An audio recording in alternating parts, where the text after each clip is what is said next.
Welcome to Influential Entrepreneurs, bringing you interviews with elite business leaders and experts, sharing tips and strategies for elevating your business to the next level. Here's your host, Mike Saunders.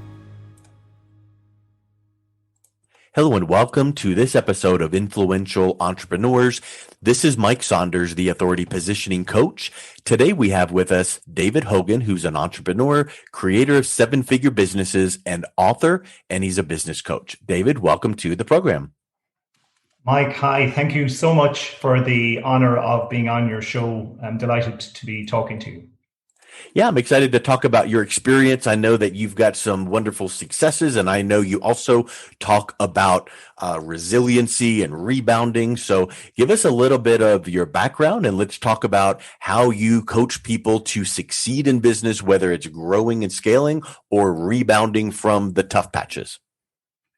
Yes, well, I guess I'm here to help people because I've learned from the school of hard knocks, as they say. And that's probably the highest qualification any of us can get in business is through experience. And I started out, as an employee. I was in the banking sector. I live in Ireland, and I was in retail banking for many years. And then I got a bit tired of that and wanted to go on a bit of an adventure, travel around the world a little bit, got some more experience as an employee. And then the itch to become an entrepreneur, I just couldn't ignore it anymore and decided to jump ship, left all the comfort of being an employee and all the benefits to go with that and the certainty of it. And that was back in 2002 is when I first became a self-employed person. And it's been a bit of a roller coaster since, Mike. Yeah, I can imagine. I know 10 plus years ago when I did the same exact thing, I came out of the mortgage banking industry and started my own firm after I did my MBA. And no, it was not that hockey stick increase from day one or two. It was like one of those squiggly marks you see on Facebook where it's like the progression of success. You would like to have this steady, consistent climb up, but that's not the way that it goes, is it?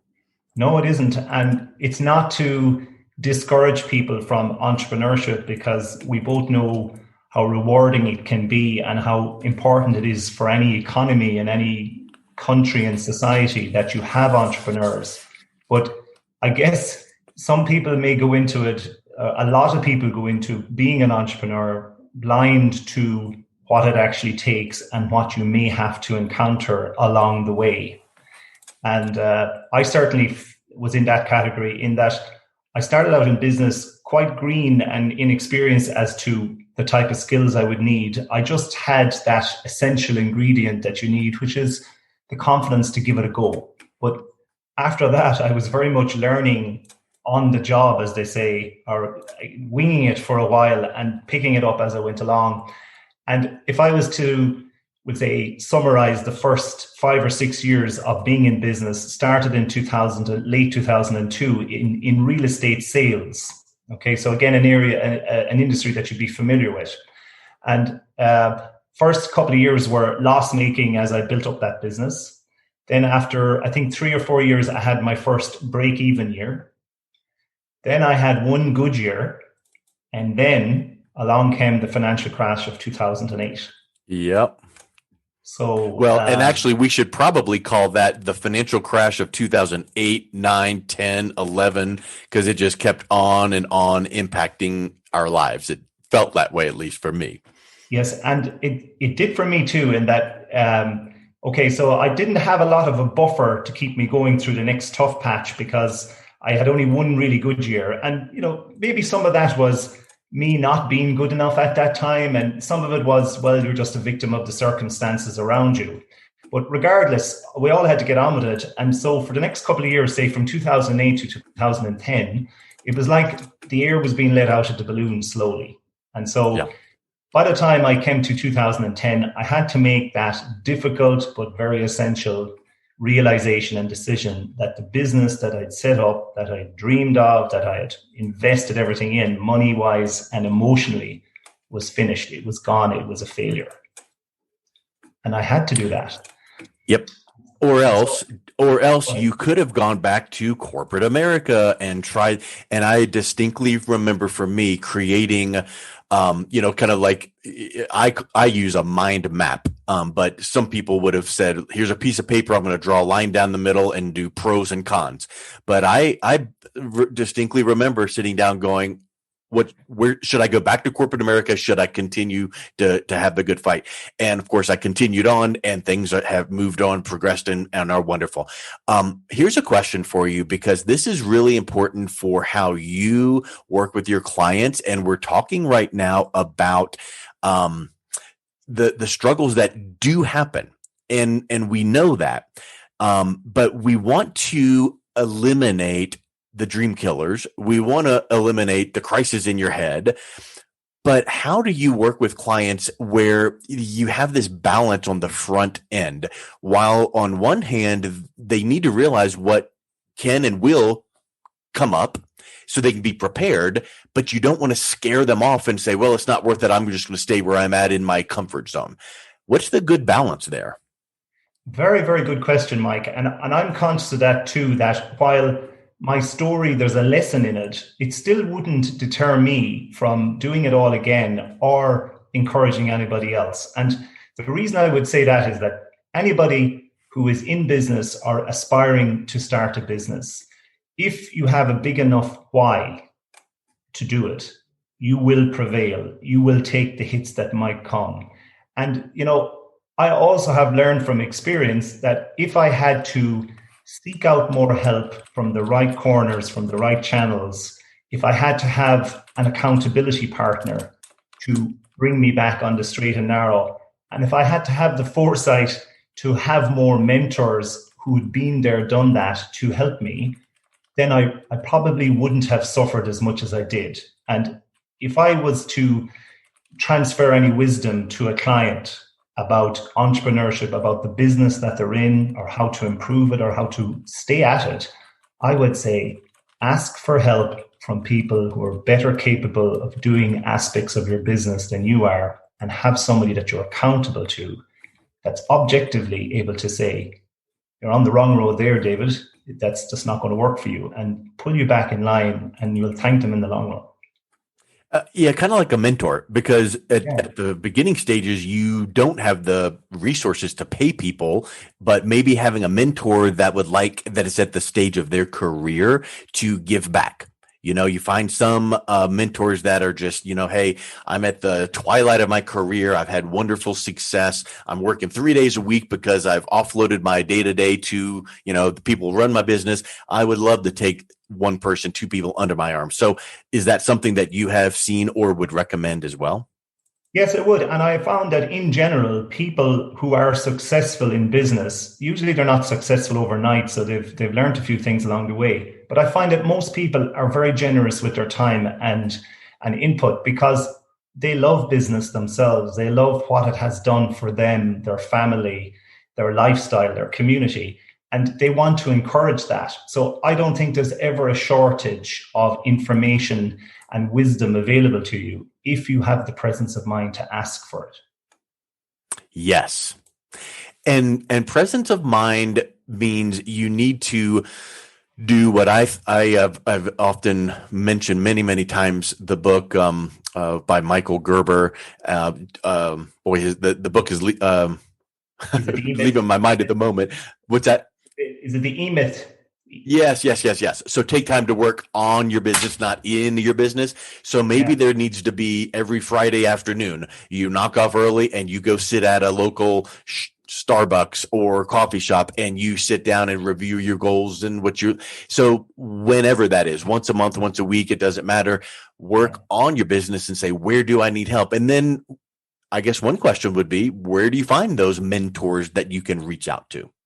Yeah, well, it's funny that you said that, because I'm being coached right now by somebody who's helping me move into a new area of business, in that the business that I bounced back from my failure and created a 7-figure business remained within the property sector. It's in property development, and that business is running very well, and I can manage that part-time. And so what I've done is I've said, okay, how can I now continue to, we'll say, acquire more skills, have a new challenge, and find ways of giving back for my own good fortune. And so what I've decided to do is I've decided to transfer my business skills and offer business coaching in the way of looking at businesses from a strategic point of view and say, here's where you are at the moment. And I'd ask them 3 questions. What are you doing? What's working? And what isn't working? And an awful lot of business owners of varying degrees and scale are so busy working in the business that they don't ask those questions. And I'm actually getting help myself with my pivot into the online coaching space to keep me asking those type of questions as well.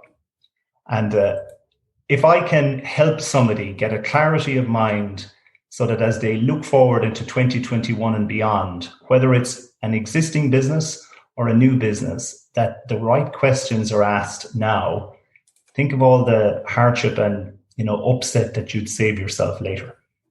Yeah.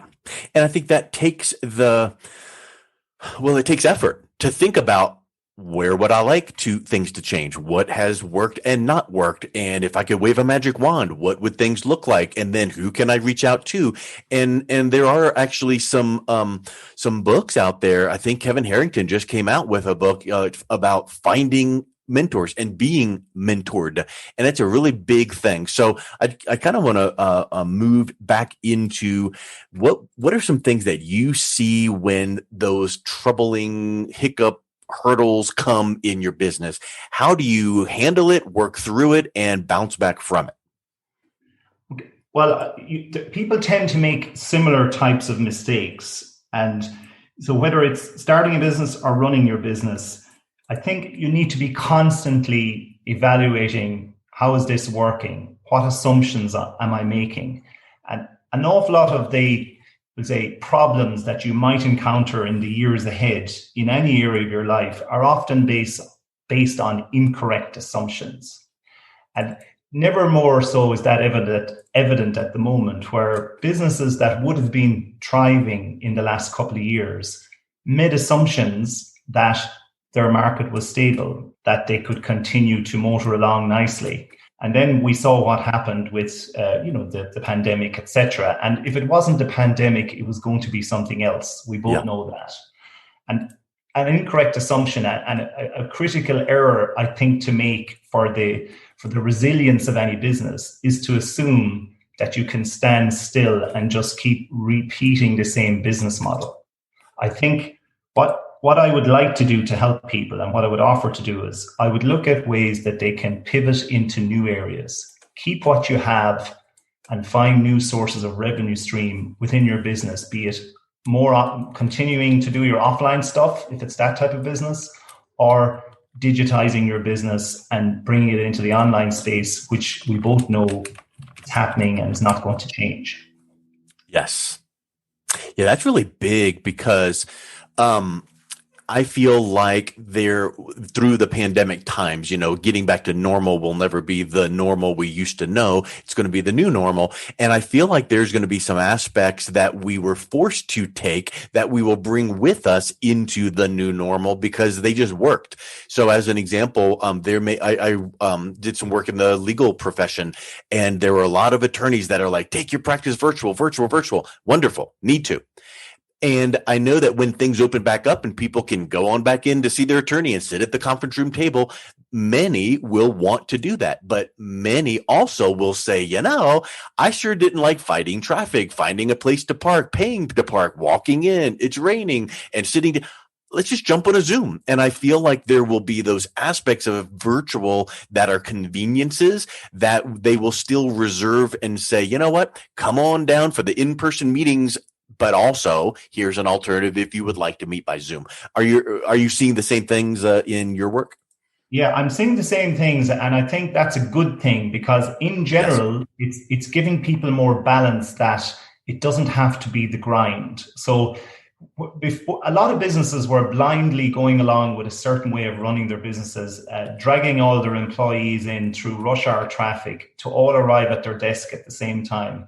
And it shouldn't have taken what's happened in 2020 to kind of get us to realize how ridiculous that is. I mean, there's much cleverer ways of doing business. And while you wouldn't abandon the face-to-face interaction, it'll just make that face-to-face contact either with a client or with your work colleagues all the sweeter when it happens, because I agree with you, Mike, there will be less of that. Yeah. And I think, Mike, there's opportunities in the way businesses are now adjusting. Firstly, it's like the sheep all waiting to go out the gap in the field. Nobody wants to be the first, and then all of a sudden it becomes the only thing to do, and everybody's trying to do it at the same time. And like if a person's in the online space and has any expertise to help businesses in the online space, they have abundant business going forward, because all those businesses, you just mentioned the legal profession, those people just want to get on with doing what they know best, which is help their clients, and they want somebody else to help them digitize their business and move it into the online space. So there's huge opportunities there. Yes. Yeah, I agree 100%. So what is the best way that you work with clients? When you bring on a new client, what typically are you helping them with? Well, I do a forensic analysis of their business. So I look at their cost base, I look at their market share, their margins, their customer type, I look at their product line, and then I ask them, where can you go from here with the business? How can you actually leverage it? How can you grow it without growing your costs? What new markets could you go into? And I'll give you a very brief example. In my hometown, there is a hot yoga studio. And that hot yoga studio I used to love going there before the pandemic, because it was a great outlet. It was a great sense of community there. I met friends there, and it was great exercise. And unfortunately for that business owner, her business has only been able to open for 2 days in the last 12 months because of the pandemic. Now, wow. Can you imagine the effect that's having on that person, on her mentality, on all her dreams and all the energy she's put into it? So what I'm working with her to do is finding ways to keep that business going when she's allowed to open it up again, but also make it more resilient for other downturns, other changes in circumstances that could be foisted upon us very quickly. And the way to do that in her case would be to look at, well, what other products and services are my clients, what do they want, what do they need? And if a person's a yoga person, they're generally into their health, their body, their well-being. So I'm encouraging her to develop a line of products that she can sell online, on her website, on her existing business website, that complement the hot yoga service that she provides. And there's a scale you can do on that. You could start with, we'll say, consumer type products, like yoga mats, yoga towels, all of that type of thing. And then you can progress up along the line to, yoga courses online or in person when that's allowed, up as far as the higher end of the value ladder, yoga retreats, bring them away somewhere, give them a week away, add in meditation, etc. Do you understand how you could do that? Yeah, exactly. That's a really, really good point. I think we could pick, we picked the yoga, or you touched on the yoga sector, you touched on the legal sector. We could pick examples from any sector out there and say, here's some great tips, and here's some ways that you could. So I would ask you, let's wrap up with this. If anyone is interested in learning more about how you could potentially help them in their business, what's the best way that they could reach out and connect with you? Okay, well, thank you, Mike. Firstly, if people are interested in my backstory, I've published my first book, Reboundability, Turning a Crisis into an Opportunity, and that's available on Amazon as either a paperback or the Kindle version. So that's the first thing. If you wanted to know the lessons I learned, the skills I developed to go from complete business failure at age 45 to bouncing back to build a 7-figure business in less than 5 years, and how that happened, why that happened, both the good and the bad, that would be a good starting point. And other than that, if people want to get onto my website, www.davidhogan.com, There's a hyphen in the middle because unfortunately the full David Hogan isn't available, but david-hogan.com. And there's more details in there, and there'll be free resources in there for anybody who contacts me. Excellent. Well, David, thank you so much for coming on today. It was really a pleasure talking with you. And vice versa, Mike. I really appreciate the opportunity. You're doing a fantastic job with your podcast. I had the opportunity to listen just to the last 4 episodes of your podcast, and it was such amazing, good training in there. I really enjoyed it. So well done. Excellent. Thank you. Thank you so much. You've been listening to Influential Entrepreneurs with Mike Saunders. To learn more about the resources mentioned on today's show or listen to past episodes, visit www.influentialentrepreneurssradio.com.